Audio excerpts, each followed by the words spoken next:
So it looks like there's some massive changes in store for the Death Guard. Let's talk through their detachment rules, a new datasheet for a heavy-hitting Bloat drone, Poxwalkers that can infiltrate now, a beefed up datasheet for Blight Lords, Plague Marines with an actually useful datasheet rule, and quite a lot more.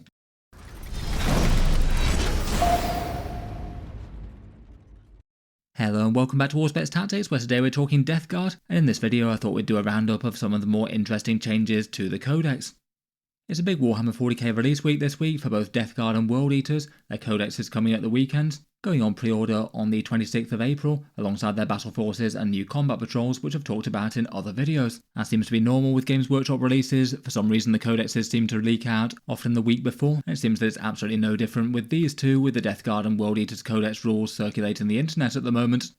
If you were looking to pick up the Codex or the Combat Patrol or Battle Force, feel free to check out the discount retailers linked down in the video description. They give a discount versus Games Workshop's web store, and anything bought through them helps to support the channel.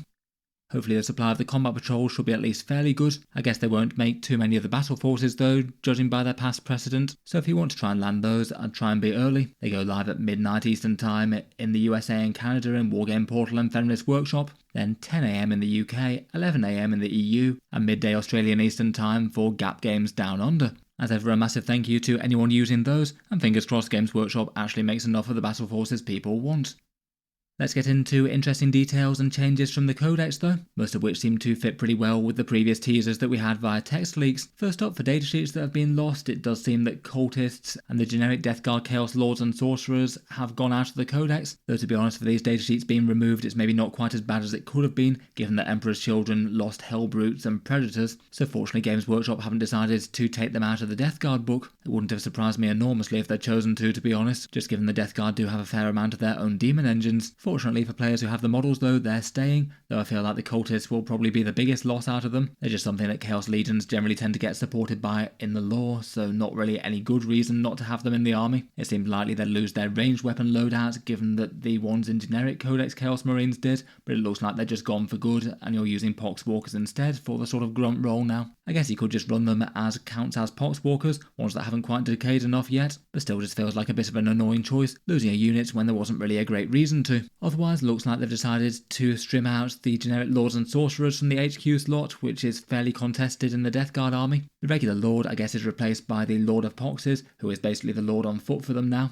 and if you have one of those, I'd run them with his rules. The Sorcerer and Terminator armor I thought had quite a fun datasheet, so kind of a shame to lose him. And I guess if you have a Lord in Terminator armor, then run him either as the Lord of Virulence or Lord of Contagion. I feel like that's not really the worst proxy in the world, but a few things might not map on properly, like say combi weapons.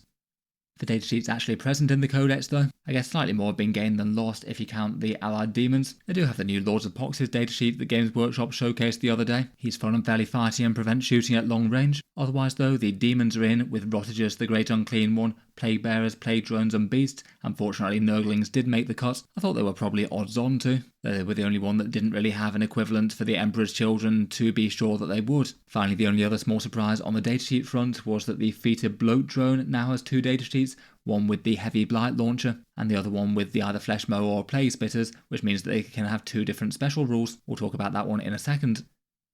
The army rule hasn't really changed in a massive way if you are playing Plague Company. The biggest difference is that the expanding order of contagions will now include the bonus plagues that you got from the Plague Company detachment, so either -1 to hit, extra AP, or an objective related debuff. Units within contagion range count as afflicted now, which interacts with all sorts of things out of the detachments. It's still a pretty interesting and fun detachment rule, and feels all very in keeping with sharing Nurgle's blights with the enemy. The biggest changes to the rule were that the -1 to hit one now is -1 to hit rather than -1 weapon skill or ballistic skill, so it won't stack anymore with -1 to hit things. I feel like that does seem sensible enough given 10th edition sort of norms. And the debuff OC one now has a -1 pip of movement as well, which I guess helps it out a little bit.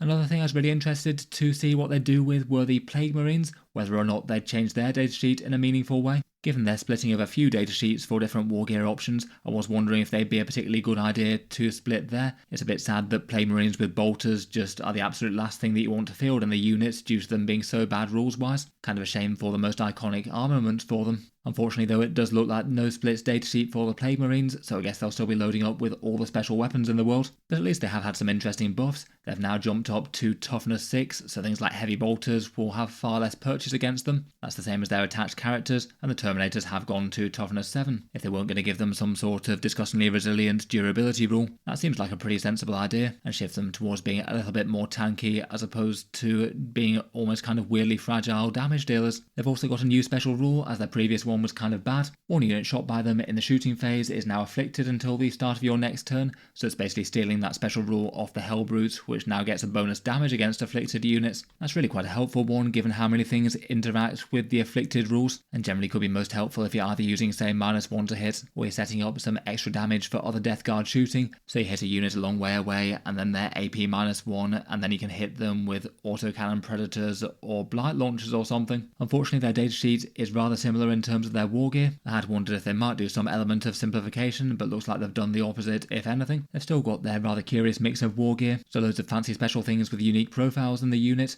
The blight launcher changed a little bit to have blast and D3 shots, so that's really quite a lot better against hordes now. One can take an Icon of Despair if you want to. He has to take a bolter, but that gives a -1 leadership aura. I feel like that's probably not going to be quite interesting enough compared with taking special weapons and things, but I guess you could have it in a big squad. And then it looks like they've actually added one more profile, differentiating the Power Fist from a heavy plague weapon, the only change being that the Power Fist hits on a 3+, so slightly better melee for the champion. Overall, two helpful changes though. Toughness 6 and a new special rule are both things that they really quite wanted. Before we move on to detachments and other datasheets, I'll just give a quick shout out to today's video sponsor in Baron of Dice, a high quality custom dice maker based in the USA. They made some fancy dice for the channel and asked to sponsor some videos at the time. Their offerings are a huge range of custom dice that could fit in with all sorts of wargaming factions and armies. There's plenty of designs that could be appropriate enough for certain plague legions out there. The dice generally have a good feel to them, they roll well and there's a choice between squared or rounded corners for the majority of them. I was personally impressed by the quality that he did with the channel ones.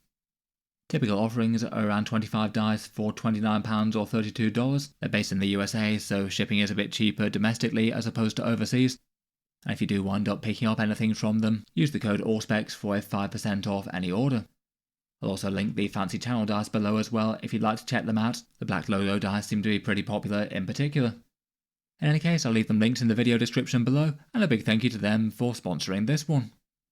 Getting back to the Death Guard rules though, and next up we have the Virulent Vectorium. This is basically the new Plague Company, which has been fairly extensively rewritten. The core rule hasn't been though, which means it is a slightly boring core rule compared with the rest. It basically gives you sticky objectives for any Death Guard units, which definitely isn't awful on the objective front of things, but maybe not super interesting on their own. Those objectives generate Nurgle's gift, so they could be putting that out over quite a wide area later on. Though in general, if you've got models actually on the objectives, then you're probably already generating the gift around there anyway. It's helpful situationally though. The stratagems have been shifted around. For the majority of them I'd say that they're better. I felt that most of them were kind of merely okay really compared with other factions options out there. Unfortunately one of the best ones though in that sustained hits 2 one just seems to be completely gone. Kind of a shame as that could make things just far more dangerous in melee, particularly with a Biologist Putrefier. For a couple of their interesting options, they've got a Leech Spore Eruption. The idea behind this is that if your opponent charges a big tough unit and fails to kill it and leaves it with a bunch of lives off it, you can use this in the next command phase. For each wound you take, you have a chance to deal mortal wounds to the enemy on a 5+, so you could be rolling 10 dice or more for example for Mortarion,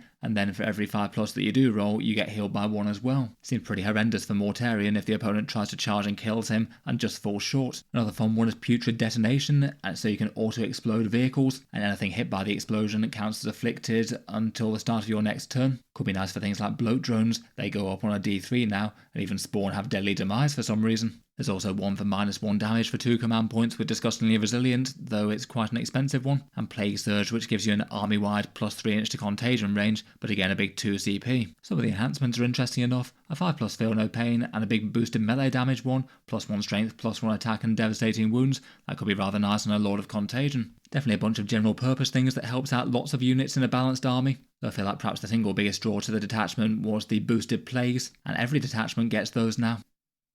Poxwalkers got a really interesting change, their datasheet basically being kind of similar, but they gained a 5-inch move and more importantly Infiltrate. That definitely takes the sting out of losing Nurglings as an allied option for most detachments, as you can just put some Poxwalkers in the midfield. Kinda nice to have that option in Codex, to be honest, otherwise it would have been a major weakness of the army. The coded printed points value for them is 60, so that would be a plus 10 points compared with where they are now. But I feel like that's a reasonable enough win overall for board control things. You could even have a big unit stretched out to move block most of the enemy army if you happen to go first. A couple more characters can attach to them as well, including the Malignant Plaguecaster and the Noxious Blightbringer.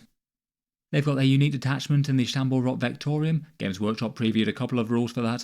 The primary one basically being 3 free units of Poxwalkers turning up on the sides of the board, rounds 2, 3 and 4 at 2,000 points. It does indeed look like Poxwalkers are battle line units in this, which does raise the rather concerning prospect of 120 Poxwalkers starting in the mid-board and gumming up the table to Kingdom Come, never mind more arriving later. And the fact that that would only be 720 points of the army, at least per printed points in the Codex. As you'd expect, most of the stratagems support Poxwalkers. There's that one that can shield friendly units from shooting in a pinch. Otherwise there's a general purpose melee damage buff one, +1 move, +1 strength and +1 attack, which could have them hitting chaff a bit harder. A reserved Poxwalker unit can deep strike for another one, so you could have those reserved units turn up in the midboard. And there's one for a unit that kills a unit of Poxwalkers in melee to get permanently afflicted from the rest of the game. For enhancements, there's one for a +1 toughness, so that'd be toughness 5 Poxwalkers for one. And another one to arrive them from reserve when you're attached to them, as if it were battle round 3, so I guess turn up right next to the enemy army right from battle round 1 if you'd like to, and exert more pressure. I'm not sure if that's got all that much value if you can infiltrate them anyway. Overall, feels like the support options for the detachment don't really seem super scary or strong to me on first impressions,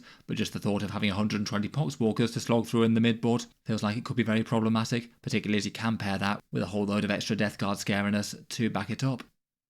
Next up, as mentioned, the Bloat drones were split into 2 different datasheets. The one with the Flesh Mower and the Plague Spitters is kind of similar, though there's also one with a Blight launcher which was significantly upgunned. Like the infantry counterpart, it's also become a blast weapon as well, this time D6+2 shots, so slightly less on average against tough stuff, but will be nice against hordes where it triggers extra shots. The actual damage profile on it though is far scarier. Rather than Strength 8, AP 2 and Damage 2, it's a big Strength 10, AP 2 and Damage 3, and that basically takes it from a sort of good killer of Space Marines to something that can kill Terminators really easily, and is a legitimate threat to mainline battle tanks as well, particularly ones in Contagion range for extra AP and -1 toughness. Overall looks like a pretty fearsome fire support datasheet now. Its special rule is maybe a bit more niche though. Explosive Blight basically triggers when you have killed an enemy unit, and then before the last model is removed, everything within 6 inches gets afflicted until the start of your next turn. Definitely handy enough when it triggers, but I feel like killing a unit in the first place is already doing well, and you might not always have the opportunity to do that.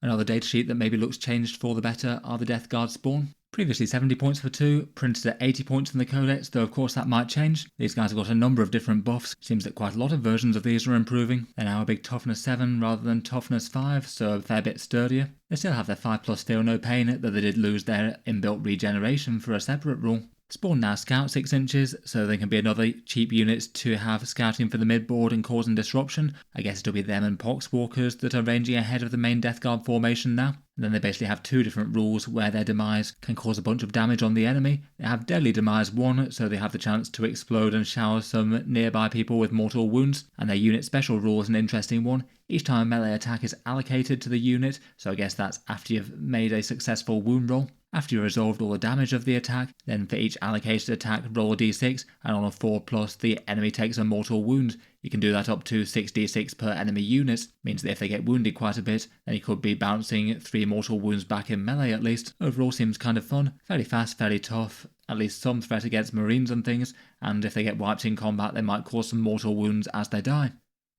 For the demons in the book, they've got the Tallyband Summoners detachment. This one is in the similar sort of pattern to the other allied demon detachments that we've seen, up to 1,000 points of Plague Legion datasheets, those being the demon ones from the list mentioned earlier. The core rule basically means that Contagions are going to be all over the board for this one. Plague Legion's units within 7 inches of Death Guard units gain Nurgle's Gift, so they'll generate the same aura themselves, and then Death Guard units within 7 inches gain +3 inch to their Contagion range. Overall, provided they're fighting somewhat side and side, the auras of Contagion should be going very far indeed. For stratagems, one of the most fun ones is a 1 command point to return Nurgling's units to reserves. It's a reinforcement style one, so pretty handy to be able to do that for just 1 command point. Nurglings can only be fielded in units of up to 6 in this army, so you're not going to be able to do it on a full 9 one, but still seems absolutely excellent for some cannon fodder Nurglings making a nuisance of themselves right at the start of the game. Seems that one's a bit too good to pass up for just 1 command point. Otherwise, there's a very disruptive 1 command point for a leadership test to fall back from a Plague Legions unit. That could be really nasty to lock something in combat with a Great Unclean one, or cause a massive disruption with Nurglings or a Beast potentially if the enemy gets unlucky. That could be game changing to stop a unit moving and reaching an objective, and maybe even protecting your unit too. And there's a good damage buff on it for a 1 command point to reroll hit rolls for a Death Guard unit attacking something that's also within engagement range of a Plague Legion unit. That seems good for Plague Marines in particular.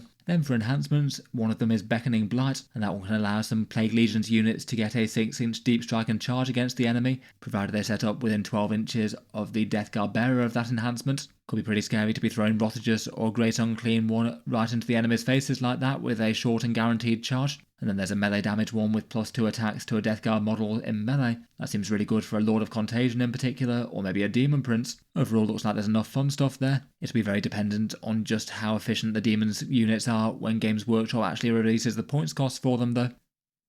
For a few more datasheet changes, as with the Emperor's Children, the Death Guard seem to have got a whole bunch of unique things for their more generic Chaos units. Rather than having its auto-repair thing, the Rhino now grants shooting reroll wound rolls to disembarking occupants, so similar to a few other transport vehicles there, and I guess that might be trying to encourage some shooty Plague Marine combos. That feels like it could be very nice on the Malignant Plaguecaster in particular. They've already got a surprisingly punchy shooting attack, backed up with some Blight launchers and special weapons on a Plague Marine squad most likely. The Predator Destructor has got a fun special rule to worsen saves of a non-monster norm vehicle unit by 1. Pretty scary that you could have that in combo with the Contagions, so you could have some enemy Terminators at -2 to their saves potentially. That's to replace its own self-buffing special rule though of a similar sort of special rule for its own shooting. Foot Demon Princes got a whole bunch of changes kind of similar to the Emperor's Children ones. They become a great big toughness 12, get lone operative protection when they're near infantry, have a 1 command point discounted stratagem for a unit within 12 inches, and also still provide an aura of benefit of cover. Overall lots of utility for that guy hiding within a Death Guard infantry formation it feels.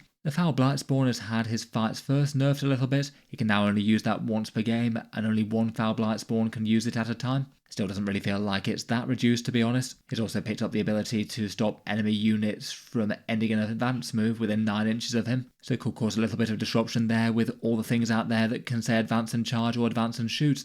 Finally, the Lord of Contagion has had his rules shifted around a bit. Rather than re-rolling hit rolls, he now gets sustained hits 1 and the lance keyword for melee weapons in his unit, and between that's quite a lot better than the re-roll hit rolls that he had before. With a unit of Death Shroud or Blightlord Terminators, he's looking like a particularly major threat, and he's gained one of those special rules to get up when he dies. When he's slain the first time, he rises from the grave with 3 wounds remaining, at least if he can roll a 2+, and that could be consistent with running him individually. A fair few units with those special rules often get run that way. He's looking like a very interesting datasheet though.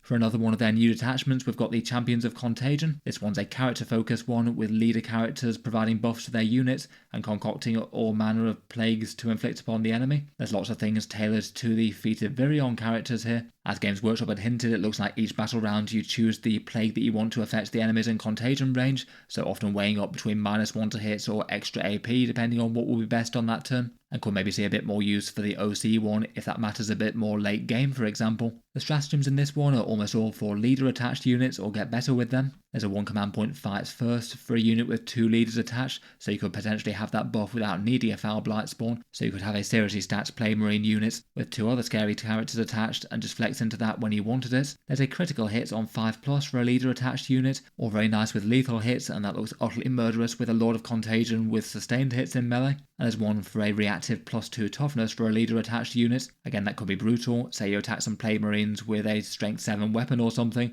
and then all of a sudden they're toughness 8 by the time you roll wound rolls. For a couple of fun enhancements, there's one for a Plague Surgeon to revive D3 models. Currently the one just really doesn't do all that much, so that would have a chance to make him usable. And there's one for a Lord of Poxes to get an always on plague, so his unit could always have the extra AP and -1 to hit one on the go. Talking of him, the Lord of Poxes did have his datasheet showcased by Games Workshop. He can lead Plague Marines, and is a 5 wound character with a punchy melee weapon with devastating wounds, lethal hits, and 6 attacks at strength 8 damage too. And his special rules are to add 3 inches to the Contagion range, and preventing enemies shooting his unit at 18 inches. Kind of an interesting mix of some quite big melee threats with a powerful debuff rule, but only against certain things. The points that he's listed at in the Codex are 75 points, though obviously that might change in Games Workshop's digital downloads. That feels like a pretty reasonable reflection of his abilities though. It seemed usable enough to me with that, if you want to add some more melee muscle to a Plague Marine unit. Finally for this one, and as mentioned in the last video, Mortarion's had some big changes. A similar kind of stat line, but much improved melee stats. In particular, his silent sweep attack has got to a massive extra level. 15 attacks at strength 8, AP 2, damage 2 with both lethal and sustained hits, and that means it's the profile of choice against things like Terminator equivalent profiles now. His big strike attack has got a more random damage output and also devastating wounds, and that'll be the one to go for monsters and vehicles. He kills around 3 or so Terminators on average now, and does far better against standard Space Marines, killing around about 10 of them if you got the AP debuff on the go, which is just fantastically better than he did before. Otherwise, his datasheet rules have been helped out quite a bit. You have the chance to cause mortal wounds in a great big aura around him at the end of the movement phase, handing out D3 mortal wounds to most enemies within that range, which is pretty massive. If he gets into the midst of an enemy formation, he could cause a lot of harm. And then he has reactive type buffs for Death Guard units nearby, either a 5-inch reactive move, a returns fire one, or a fights on death one. All of those could potentially affect himself as well, particularly the reactive move one seems absolutely massive for things like Mortarion himself and Terminators,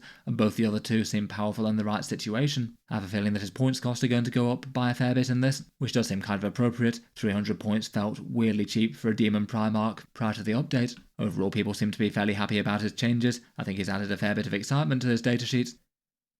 In any case, I'll leave this one there for now. I'll certainly be aiming to talk Death Guard in a couple more videos coming up, hopefully talking some Terminators and then a full Codex review later in the night if I can get it done today. Feel free to subscribe or check back if you'd like to see that later.